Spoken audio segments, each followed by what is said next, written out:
ఈరోజు వాక్యము మనమందరూ కూడా తలలు వంచి ప్రార్థన చేస్తాం. ప్రభువా నాతో మాట్లాడండి అని తలలు వంచి ప్రభువుని మనం ప్రార్థించుకుందాం. స్తోత్రం నాయన. యేసయ్యాని కొందనాలు, యేసయ్యాని కొందనాలు, స్తోత్రాలు చెల్లిస్తున్నాము నాయన.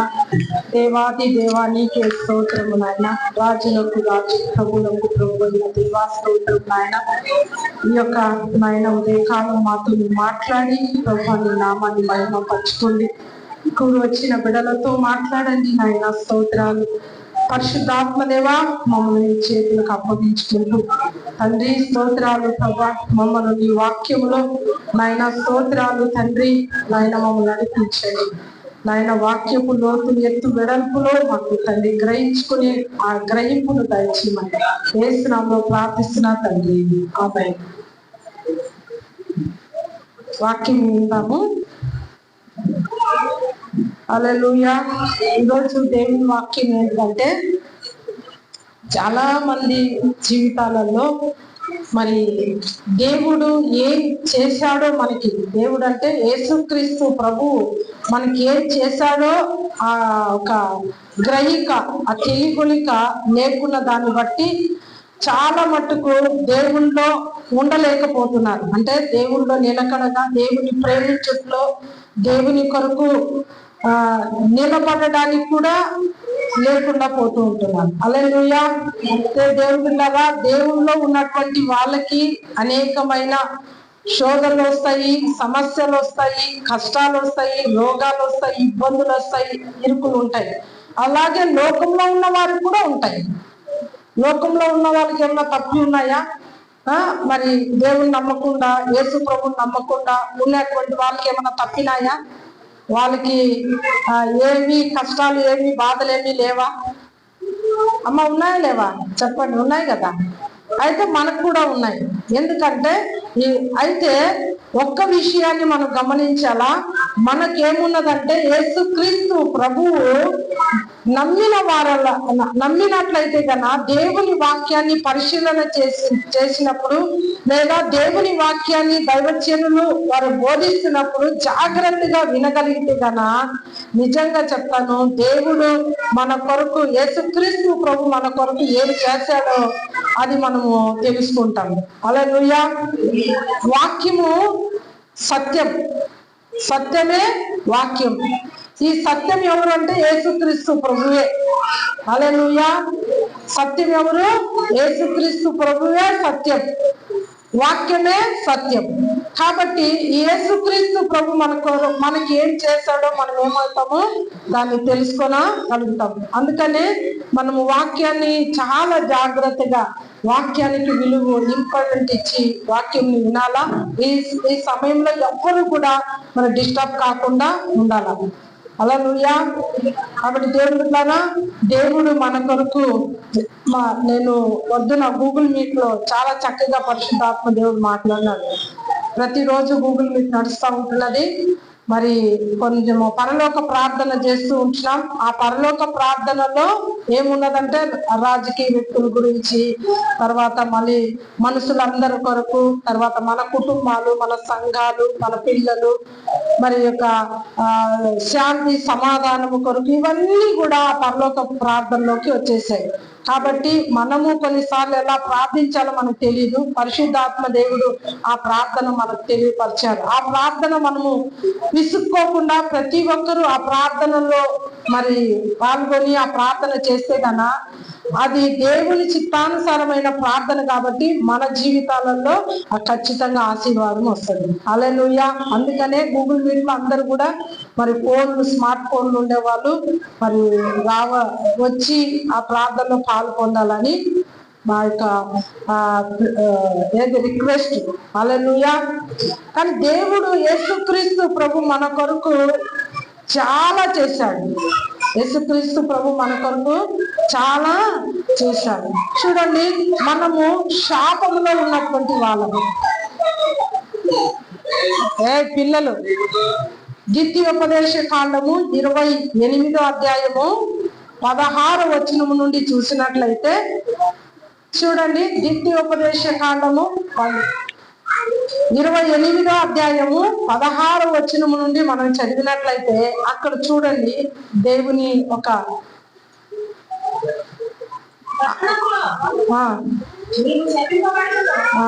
15 నుంచి చదువుమా, 15 వచనము నుండి చదువు.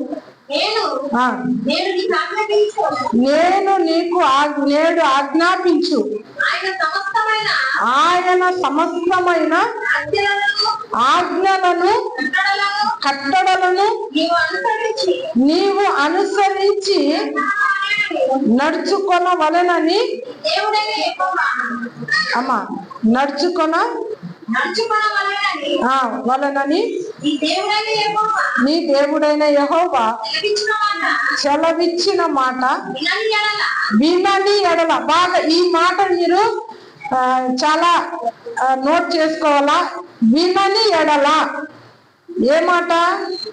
దేవుడు ఆయన మాట, ఆయన వాక్యము వినని ఎడల అనే మాటను మనం చూస్తాం. వినని ఎడల ఈ యొక్క శాపములన్నీ కూడా వస్తాయి. అమ్మ చదువు. వినని ఎడల ఈ శాపములన్నీ మీకు సంభవించును, పట్టణములో చెప్పింపబడదు, పొలంలో చెప్పింపబడదు,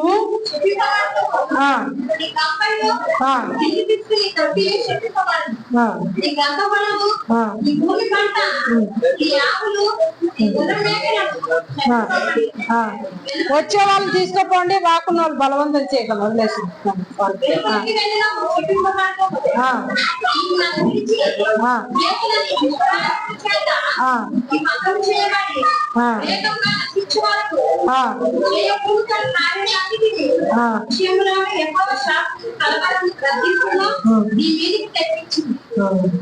సరే, ఓకే అమ్మ చాలు. ఇక్కడ వచనాలు ఎన్ని ఉన్నాయి తెలిసిన? 54 వచనాలు. అన్ని శాపాలే. ఆశీర్వాద వచనాలు ఎన్ని? 14 ఉంటే శాపానికి సంబంధించిన వచనాలు ఎన్ని తెలిసిన? 54 వచనాలు. హల్లెలూయా. ఈ మాటలు బాగా వినండి. అయితే ఈ శాపములనే ఈ యొక్క వచనాలు 54 వచనాలు శాపకరమైనటువంటి వచనాలు ఉన్నాయి. అయితే యేసుక్రీస్తు ఇవన్నీ ఏంటి చెప్పండి? శాపానికి సంబంధించినవి.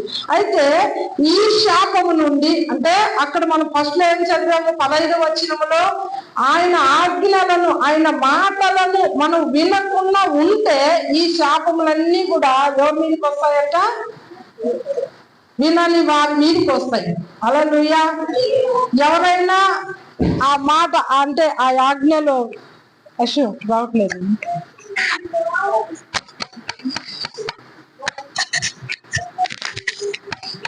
అసలు ఇది తీసుకున్నా.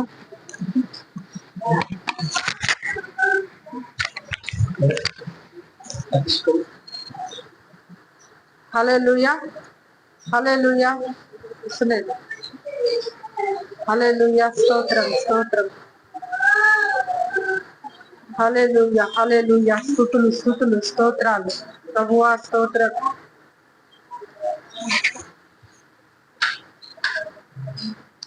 హల్లెలూయా, హల్లెలూయా. స్తుతులు, స్తుతులు, స్తోత్రాలు ప్రభువా, స్తోత్రం. అది ఆన్లోనే ఉంది అశో, ఆన్లో ఉంది కానీ ఇది సౌండ్ రావట్లేదు. సెల్లులు పోయినాయా? తెలియదు. ఆ 2 సెల్లులు ఉన్నట్లుంది. హల్లెలూయా. అమ్మ అర్థం చేసుకోండి, సౌండ్ తక్కువ పెట్టండి, ದಯಮಾಡಿ ಅರ್ಥ ಮಾಡ್ಕೊಳ್ಳಿ. ಈಗ ಈ ಒಂದು ಗ್ರಂಥದಲ್ಲಿ ನಾವು ಶಾಪಗಳು ನೋಡ್ತಾ ಇದ್ದೀವಿ. ಅಂದ್ರೆ ಯಾರು ಕರೆಕ್ಟವಾಗಿ ದೇವ್ರ ಮಾತು ಕೇಳ್ತಾ ఇದ್ದಾరా? ಯಾರನ್ನ వాక్యానికి ಅಂದ್ರೆ వాక్యానికి లోబడుతున్నారా? ఎవరైనా కరెక్ట్ గా లోబడుతున్నారా? ఎవరు కూడా వాక్యానుసారంగా జీవిస్తున్నారా? ఒక్క మాటలో చెప్పాలంటే దేవుని నమ్ముకున్నాము, వాక్యానుసారంగా జీవిస్తున్నామా, ఆజ్ఞల ప్రకారంగా జీవిస్తున్నామా? ఎవరి వల్ల కూడా ఇది కాదు. ಯಾರಿಂದ ಇದು ಸಾಧ್ಯವೇ ಇಲ್ಲ ನೆರವೇರಿಸಲಿಕ್ಕೆ. ಆದರೆ ಮತ್ತೆ ಇನ್ನೇನು ಮಾಡಬೇಕು? ಶಾಪಗಳನ್ನೇ ನಾವು ಅನುಭವಿಸಬೇಕಾ? ಯಾವ ಶಾಪದಲ್ಲೇ ಇರ್ಬೇಕಾ ನಾವು? ಅರ್ಥ ಆಗ್ತದಲ್ಲಮ್ಮ ಕನ್ನಡ? ಕನ್ನಡ ಅರ್ಥ ಆಗ್ತದಲ್ಲ? ಆ ಶಾಪದಲ್ಲಿನೇ ನಾವು ಜೀವಿಸಬೇಕಾ? ಆದರೆ ಹಳೆ ಒಡಂಬಡಿಕೆಯಲ್ಲಿ ಏನಾಯ್ತು? ಶಾಪಗಳು ಇದಾವೆ. ಆದ್ರೆ ಹೊಸ ಒಡಂಬಡಿಕೆಯಲ್ಲಿ ಯೇಸು ಸ್ವಾಮಿ ಆ ಶಾಪವೆಲ್ಲ ಸಿಲುಬೆ ಮೇಲೆ ಅದನ್ನು ತೀರ್ಚಿಬಿಟ್ಟಿದ್ದಾನೆ. హల్లెలూయా, హల్లెలూయా. ఇప్పుడు యేసు ప్రభు శిలువలో ఆయన గలాతీ పత్రిక చదవండమ్మా. గలాతీ పత్రిక 3వ అధ్యాయము 13వ వచనం చదవండి. ಗಲಾತಿಯುలకు ಬರೆದ ಪತ್ರಿಕೆ 3ನೇ ಅಧ್ಯಾಯ 13ನೇ ವಚನದಲ್ಲಿ ನೀವು ನೋಡ್ರಿ, గట్టిగా ఓదಬೇಕು. చదువుమ. ఆత్మను గూర్చిన వాగ్దానము విశ్వాసం వలన మనకు లభించినట్లు అబ్రహాము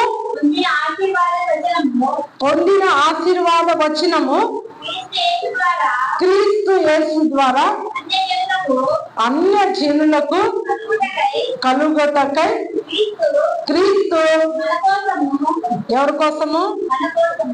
అమ్మ అందరు వినాల. అన్య జనులు మనమందరం కూడా ఎవరు చెప్పండి? మనము పుట్టుకదల అంటే మనం ఇజ్రాయిల్ కాదు, మనం అన్య జనులు. అబ్రహాముకు దేవుడు వాగ్దానం చేసిన రీతిగా అన్య జనులైన మన కోసము శాపమై మనలను ధర్మశాస్త్రం యొక్క శాపము నుండి విమోచించెను. హల్లెలూయా.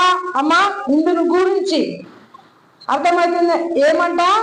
ధర్మశాస్త్రం యొక్క శాపము నుండి ఎవరిని విడిపించారు చెప్పండి? ఇప్పుడు విడిపించబడలేదా మీరందరూ? ఇప్పుడు శాపం ఎవరి మీదకి వెళ్ళిపోయింది? యేసుక్రీస్తు ప్రభు మీదకి ఈ శాపము వెళ్ళిపోయింది. శిలువ మీద వేలాడిన ప్రతి ఒక్కరు కూడా శాపగ్రస్తులని దేవుని వాక్యం చెప్తుంది. అయితే యేసుక్రీస్తు ప్రభు శిలువలో ఆయన వేలాడి ఈ శాపాలన్నీ కూడా ఆయన ఏం చేసినాడు? తీర్చేసినాడు. హల్లెలూయా. ఇప్పుడు మన మీద శాపం ఉంది అంటే నమ్ముతారా? చెప్పాలి, నమ్ముతారా? శాపం ఎవరి మీదకి వెళ్ళిపోయింది చెప్పండి? ఇప్పుడు యేసుప్రభు మనకు చేసినాడా లేదా? చేసినాడా లేదా? ఏం చేసినాడు? మన శాపం ఆయన మీద మోసుకున్నాడా లేదా? హల్లెలూయా. చూడు, ఈ మాటలు వినని ప్రతి ఒక్కరికి కూడా ఏమంట? శాపం కదా. అక్కడ ఎన్ని శాపాలు ఉంటున్నాయి? ఎన్ని వచనాలు ఉంటున్నాయి? 54 వచనాలు శాపమే ఉన్నది. కానీ ఇప్పుడు ఇవి కొత్త నిబంధనలో ఆ శాపములన్నీ కూడా యేసు ప్రభు శిలువలో తాను మీద మోసుకున్నాడు. హల్లెలూయా. తన మీద మోసుకొని శాపము నుండి ధర్మశాస్త్రము నుండి మనల్ని ఏం చేసినాడు? ఆయన విమోచించినాడు, విడిపించినాడు. ఇప్పుడు మనము శాపానికి మనం ఏం కాదు. శాపానికి మన పైన ఏం లేదు చెప్పండి? అధికారము ఉందా అమ్మా? శాపానికి అధికారం ఉందా? దారిద్ర్యానికి అధికారం ఉన్నదా? పేదరికానికి అధికారం ఉన్నదా? చెప్పండమ్మా, అధికారం ఉన్నదా? లేదు. అంటే ఇది మనం గ్రహించాలా, ఇది మనము తెలుసుకోవాలా. ఎప్పుడైతే గ్రహించి దీన్ని తెలుసుకుంటామో ఈ యొక్క దీవెనలన్నీ కూడా మనం పొందుకుంటాం. హల్లెలూయా. అందుకనే వాక్యముకి ఎక్కువగా ఇంపార్టెంట్ ఇచ్చి వాక్యము చెప్తున్నప్పుడు శ్రద్ధగా వింటే గన యేసు ప్రభు మనకి ఏం చేశాడో మనకు అర్థమైంది. హల్లెలూయా. ఇప్పుడు ఎందుకు మనం దీవెన పొందలేకపోతున్నాం? ఎందుకు స్వస్థత, ఎందుకు విడుదల పొందలేకపోతున్నాం? ఎందుకు నెమ్మదిగా లేకపోతున్నాం? అవి ఆ ధర్మశాస్త్రంలో ఉన్నటువంటి ఆ యొక్క శాపాలలో చాలా మంది ఏం చేస్తున్నారు? దాని నుండి నన్ను విడిపించినాడు యేసుక్రీస్తు ప్రభు, శాపంగా మారిపోయి దాని నుండి నన్ను విడిపించినాడు అనే గ్రహిక తెలుగులో ఏం లేదు. కాబట్టి హల్లెలూయా. ఇప్పుడు ఆ జ్ఞానాన్ని మన సేవకుల ద్వారా లేదా మనమే ఆ యొక్క జ్ఞానము దేవుని దగ్గర అడిగి పొందుకున్న దాన్ని, చదువుతున్న దాన్ని బట్టి, ఆ జ్ఞానం మనకు వచ్చిన దాన్ని బట్టి అది గ్రహించగలుగుతున్నారు. హల్లెలూయా. గ్రహించగలిగినప్పుడు ఈ యొక్క ఆశీర్వాదాలు అంటే దేవుడు యేసుక్రీస్తు ప్రభు ద్వారా మనకు అన్ని కూడా ఏమొస్తున్నాయి? ఆశీర్వాదాలే తప్ప శాపం అనేది మనకు, మన కుటుంబాలకు, మన పిల్లలకి లేదు. హల్లెలూయా. యేసు ప్రభు దగ్గరికి రాకున్నంత వరకు కూడా ఈ శాపం నేను ఏలుతా ఉంది.